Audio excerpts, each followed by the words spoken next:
அட என்னங்க 10 மணிக்கு அப்புறம் அப்டேட் போடலாம்னு பார்த்தா அப்டேட் அப்படியே தாங்க இருக்கு.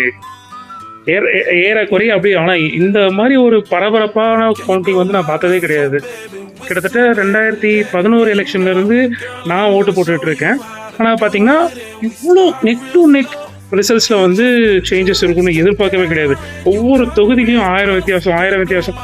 இன்னும் ஏறக்குறைய ரிசல்ட் வர வர வர வர சேஞ்சஸ் இருந்துகிட்டே இருக்கு. இப்போ சிங்கிள் மெஜாரிட்டி எடுப்பாங்களா மாட்டாங்கன்றது மட்டும்தான் ஒரே ஒரு கேள்வியை தவிர, விஜயை வந்து பக்கத்தில் தொடுறதுக்கு ஏடிஎம்கேவும் இல்லை, டிஎம்கேவும் இல்லை. கிட்டத்தட்ட எம்ஜிஆருக்கு அப்புறம், ஜெயலலிதாக்கு அப்புறம் ஒரு நடிகனா ஏன் நம்ம விஜயகாந்தால முடியல, சரத்குமாரால முடியல, கார்த்திகால முடியல, அவ்வளவு ஏன் கமலஹாசனால முடியல, அதை விட நடிகர் திலகம் சிவாஜி கணேசனாலே முடியாத வந்து நம்ம டிவிகே தளபதி சாதிச்சிட்டாப்ல.